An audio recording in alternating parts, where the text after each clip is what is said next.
सारा प्रणाम। दंगल में आपका स्वागत है। मैं संजय मिश्र। इन दिनों राजनीति में इतनी गारंटी की हवा चल पड़ी है कि आपको समझ में नहीं आएगा किस गारंटी पर हम ध्यान दें और किस पर नहीं दें। इधर मोदी जी की गारंटी चल रही है लगातार, फिर दूसरी तरफ इंडिया की भी गारंटी हो रही है। कांग्रेस ने लंबी फहरिस्त जारी कर रखी है पहले ही। यानी जहां भी भाषण दो वहां गारंटी का ही नाम सुनने को मिल रहा है।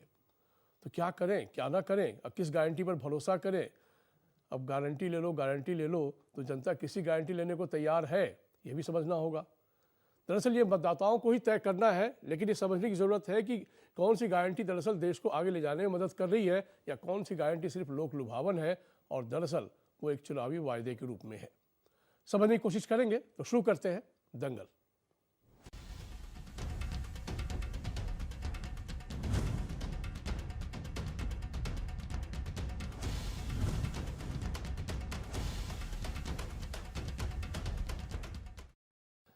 अभी हम लोकसभा चुनाव के प्रचार की बात करें तो कुल 15 दिन का समय शेष बचा हुआ है।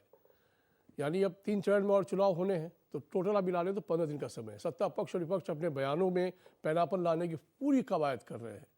कई राजनीतिक दलों के लिए तो ये चुनाव आर पार की लड़ाई हो गई है। अपने अस्तित्व को प्रभावी और मतदाताओं को लुभाने के लिए बयानबाजी में धार लाने की कोशिश भी जारी है।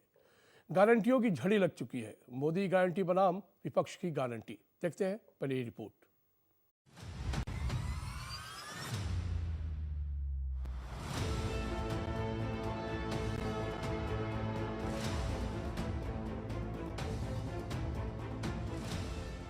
मैं साफ साफ कहना चाहता हूं मेरे भाइयों बहनों,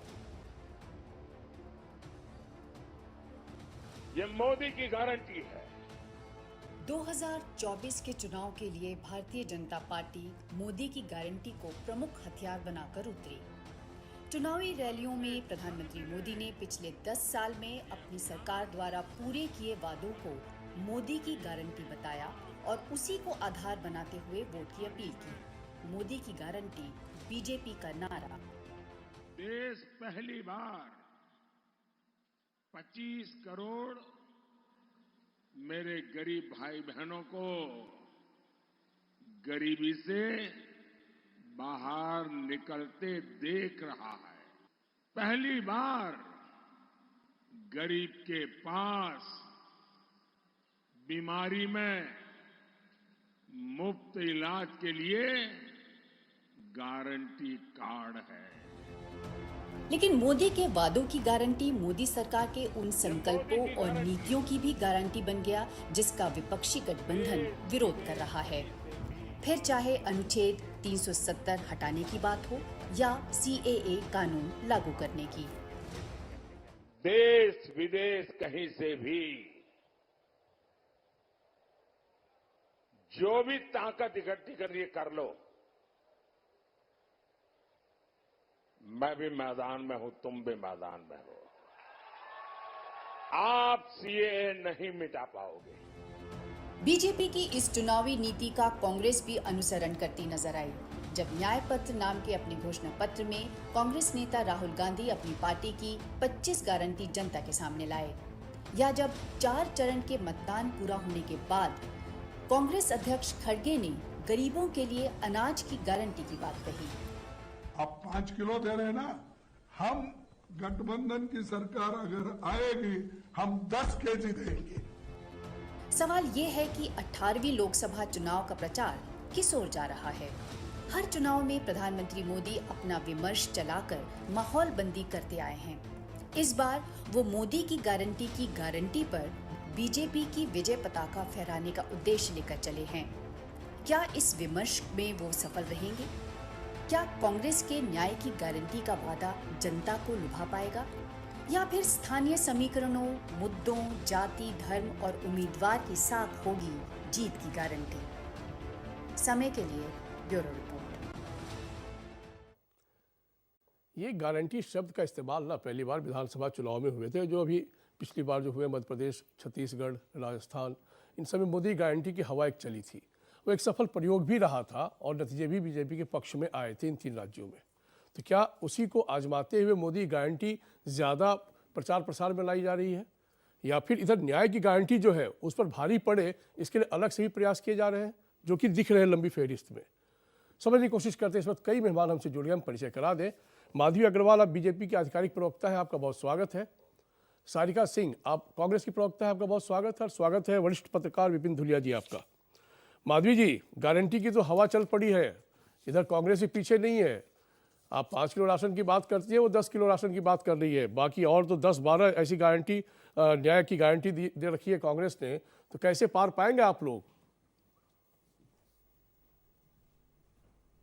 जो 5 किलो राशन देना शुरू किया गया था जब कोविड की स्थिति बहुत खराब थी देश के अंदर में, पूरे विश्व में कोविड फैला हुआ था, उस समय एक अवस्था ऐसी बनी थी देश भर में कि लोगों के लिए एक सपोर्ट सिस्टम तैयार करना था, जिसके लिए भारतीय जनता पार्टी ने, मोदी जी ने एक निर्णय लिया कि सभी लोगों को राशन दिया जाएगा। अब वो एक जो प्रक्रिया शुरू हुई उसमें लोग सहज हो गए और वो प्रक्रिया आज तक चलती जा रही है। इसके पीछे कोई राजनीति नहीं थी, इसके पीछे था कि भाई जो स्थिति देश में पैदा हो चुकी है उसमें कैसे निपटा जाए। कोविड के समय में सभी लोग जानते हैं किस तरीके की ट्रेजिक स्थिति थी, लेकिन आज उसी चीज को राजनीतिकरण देते हुए 10 किलो चावल देंगे, 10 किलो अनाज देंगे, ये सब एक आप समझ सकते हैं कि कितना बेबुनियाद मामला है। दूसरा, कुछ इनके ही घटक दलों ने भी कहा और कांग्रेस खुद भी कह रही है कि 1 लाख जो है महिलाओं को पहुंचाया जाएगा हर महीना। और इनके ही दूसरे जो नेतागण हैं उन्होंने कहा कि जिनकी 2-2 पत्नियां होंगी, जो जिनकी 2-2 बीवियां होंगी, उनके घर में 2-2 लाख पहुंचेगा। तो आप सोच सकते हैं कि किस तरीके का मजाक बना रखा है देश की आर्थिक व्यवस्था को और देश की जो एक बजट प्रक्रिया है उसके साथ में खिलवाड़ करने का प्रयास कर रहे हैं। जैसे बच्चे लोगों को बहलाया जाता है उस तरीके की ये अनाज नहीं, लेकिन सवाल तो यहाँ है ना कि देखिए, जब आपकी नहीं माधवी जी, माफी से काउंटर कर रहा हूँ, जो बातें हैं वो कर रहे हैं माधवी जी, मेरा सवाल आप ही से है।